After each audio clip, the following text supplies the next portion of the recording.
Saudações lombadeiros, estamos aqui de volta, eu e meu amigo oculto Nelly, Fala, meus camaradas lombadeiros. e hoje vou contar uma historinha que eu li numa sinopse de uma HQ aqui para vocês e para o Nelly. E Nelly, me diga se você gostou da sinopse. Descontrolado e poderoso, Capitão Átomo está prestes a destruir o mundo enquanto mantém a vida de 5 reféns por um fio. Só um espírito antigo carregando seus pecados do passado é capaz de encarar o momento sombrio enfrentado pelo herói que se perdeu. O seu nome é Janice Sparks. Eu gostei, cara, gostei. Capitão Átomo, personagem fortíssimo aí da DC. E essa ideia dele perder o controle, fazer reféns, parece legal. Pois é, essa é a história da HQ Janice Sparks, publicada pelo DC Black Label, selo da DC mais dark da DC, né? DC para adultinhos. DC para adultinhos por Tom King. E é sobre ela que vamos falar aqui hoje.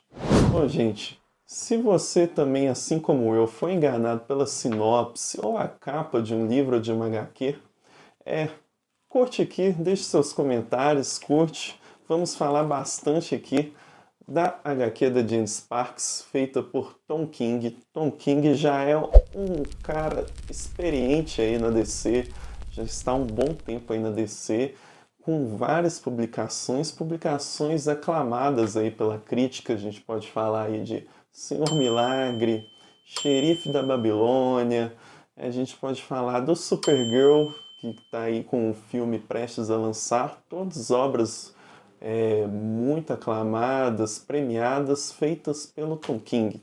Então, Tom King é um cara que já tem um certo estrelismo ali na DC, né, nele. E agora lançou Janice Sparks, uma obra feita por encomenda. Com certeza eu posso afirmar isso, porque Janice Sparks, eu acredito que muitos aí não devem ter ouvido falar sobre essa personagem. Você já ouviu falar sobre esse personagem, Nelly? Eu já ouvi, mas somente porque eu assisti um vídeo sobre Authority. Eu nunca li. Eu conheço através de um vídeo. E é sobre isso mesmo. Janice Sparks é uma personagem importante de um grupo chamado Authority, do antigo selo Wildstorm da DC, e que agora está prestes a entrar no DCU, ganhar um filme, né? A gente já teve aí o início do DCU começando pelo filme do Superman, esse ano ainda vamos ter o do Supergirl, e numa live, já há um tempo atrás, o senhor James Gunn, que hoje controla o DCU, anunciou um filme do The Authority. E que com certeza, a pedido da DC, né, dos chefezinhos da DC, chegou para o Tom King, né, um de seus principais escritores, se não o principal hoje em dia, falou: Tom King, por favor, apresente Janice Sparks para a humanidade. Poucos conhecem dessa personagem, apresente para eles e para o pessoal chegar, ver o filme do The Authority já sabendo quem é quem ali. E eu acho que esse plano não deu muito certo não, viu, Nelly? Acho melhor o público conhecer The Authority ali no início da HQ, quando foi criada ali pelo Warren Ellis e depois continuada pelo Mark Millar, viu? E eu acho que foi um tiro que saiu pela culatra essa HQ da Janice Sparks pelo DC Black Label. Uma pena, cara. Ainda mais você que gosta, né, do Tom King. O Vinícius tem muita coisa, gente, do Tom King. Então, uma pena, né? E eu sou suspeito para falar de Tom King e é por isso mesmo que eu não posso deixar passar minha decepção aqui com Tom King. Por quê, gente? Essa HQ do Janice Sparks do Tom King tem ideias muito boas e muito claras do que ele quer transmitir e passar pra gente. Primeiro, Janice Sparks, conceitual personagem aqui, Janice Sparks é o espírito do século XX. Ela literalmente é o espírito do século XX. Ela nasceu no primeiro ano do século XX e morreu no último ano do século XX.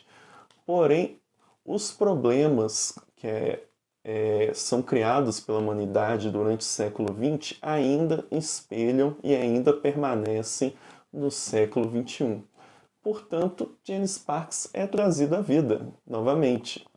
E um dos grandes problemas do século XX que surgiu durante essa época e ainda perpetua no século XXI, que é o surgimento do armamento nuclear, a bomba atômica, que é muitíssimo bem representado aqui pela ideia do Capitão Átomo. Capitão Átomo, que é um herói que talvez muitos conhecem ali pelo desenho da Liga da Justiça, um herói clássico da DC, né?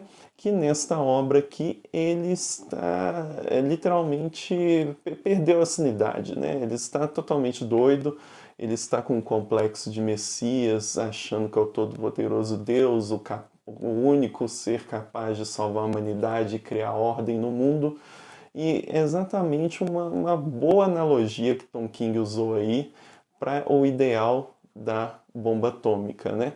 Bomba atômica é usado por muitos estados aí como uma forma de coerção e até uma forma de poder, de influência exercida por um país sobre um determinado outro estado, né? Uma forma de controle ali, né? E o Capitão Átomo tem essa representatividade aqui na história. Porém, só ficou pelas ideias mesmo. As ideias foram boas na HQ, mas muito mal executadas aqui pelo Tom King. Primeiro, Jane Sparks volta para o século XXI e passa a viver todos os problemas que o século XXI já passou hoje, né? Que a humanidade já passou. A HQ cita muito bem aqui o atentado do 11 de setembro, o período da guerra ao terror, o período de Covid, a pandemia, mas porém todos esses acontecimentos que surgem durante a história é único exclusivamente para apresentar a personagem Jane Sparks, para a gente conhecer Jane Sparks. E isso é muito pouco, né, pelo potencial que tinha essa história. Aqui a gente encontra também um artifício muito usado pelo Tom King, que é o quadro 3x3, o famoso 9 quadros por página, que já foi muito utilizado por Tom King, que ele basicamente pegou muito dessas ideias ali. Do Alan Moore também utilizou muito isso em Watchmen e em outras obras suas, e Tom King também utiliza muito desses quadros, o 3x3, né? Porém, aqui é sem alma nenhuma, sem sem aquele tchan que esse artifício dá. Porque o quadro 3x3 normalmente é utilizado para a gente entender cada detalhe que está acontecendo na cena, né?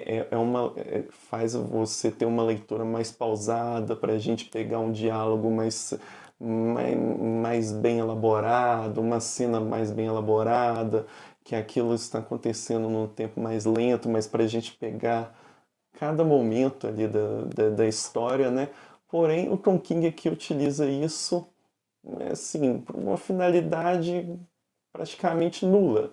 Ele usa esse quadro aqui durante a história, às vezes o quadro inteiramente apenas com palavrões. E isso repete muito na história, um excesso de palavrões.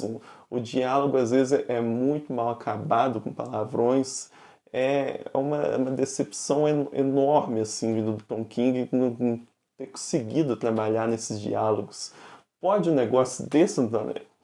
Eu vi essa página, né? É uma página inteira com ela xingando Ela embaixo do. Ela xingando tá dentro de um caixão, né? dentro de um caixão. Dentro de um caixão eu Essa vi. página é complicada. E tem isso, nossa, em muitas páginas da HQ. Parece que não consegue concluir o diálogo, vou colocar o palavrão. Você pode até falar, Jane Sparks é uma personagem mais adulta, com a vibe The Boys, The Authority assim também. Mas não é por causa disso que você vai ter que colocar só o diálogo de palavrão, né? Parece que faltou criatividade aí pelo Tom King. E outros elementos também frustrantes da história. A Liga da Justiça foi colocada aqui na história apenas para recrutar Jane Sparks, muito mal utilizada, não tem sentido nenhum a participação da Liga da Justiça nessa história. A personagem também pouco trabalhada, os coadjuvantes da história, né, o pessoal que são mantidos reféns pelo Capitão Átomo, apenas um que eu achei interessante, Antonelli, que eu vi o que Tom King quis transmitir, que um desses personagens passa por um momento de câncer e o Capitão Átomo cura o câncer do rapaz e começa a se exibir para Jane Sparks, né, falando que ele pode ser Deus de todos, porque ele curou o homem, ele pode fazer isso com muitos, né? Ele é capaz de colocar ordem na humanidade, né? Fazendo bem essa analogia que a tecnologia nuclear pode proporcionar avanços tecnológicos Isso. e até medicinais, mas Exatamente. ela também pode ser o fim de tudo, né? O fim de tudo, representada ali pela ameaça do Capitão Átomo. Isso na história é bem colocado, mas ainda é muito pouco para Tom King, né, nessa história. Então faltou muito. Parece que Tom King realmente, depois que ganhou toda a sua fama, ganhou todos os seus prêmios, foi muito bem reconhecido ali na DC, né? A gente sabe que ele está envolvido aí em muitos projetos, né, de séries e filmes, né? O Supergirl que vai lançar agora é inspirado numa obra dele e eu acho que isso fez do Tom King ficar muito atarefado e não conseguir desenvolver mais boas histórias nas HQs, que é a base de tudo, né? As HQs é a base de tudo para vir a mídia, as séries, os filmes, né? E acho que o Tom King faltou nisso aí, viu, galera? Uma pena. Uma pena, Tonelli. Mas nem só ele nos decepcionou, como diz aqui o título do vídeo. Outras histórias também já me decepcionaram, já fui enganado aqui pela sinopse ou pela capa de uma HQ ou de um livro. Deixo aqui minha citação para Guerra Civil 2 de Bendis, que tinha tudo para ser o Minority Report da Marvel e não foi. Heróis em Crise do Tom King também, acho que as duas histórias que o Tom King me decepcionou foi Heróis em Crise e Jane Sparks. Os dois me enganaram pela sinopse e foi frustrante. E Departamento da Verdade também, tem que citar essa história que tem um potencial tremendo em Isso aí Mirador eu pela tenho vontade sinopse. de comprar, pela sinopse também. Mas esse ainda tem esperança, tenho fé, porque a série ainda está sendo publicada, né? Então, e ainda mais pelo James Tynion, então eu acho que esse daí pode ter um futuro bom, viu, Antonelli? E agora todos podem me perguntar: fui decepcionado pelo Tom King? Fui. Agora, vou deixar de comprar Tom King? Não. Dito isso, se você gostou desse vídeo, curte. Se você não gostou, Não curte.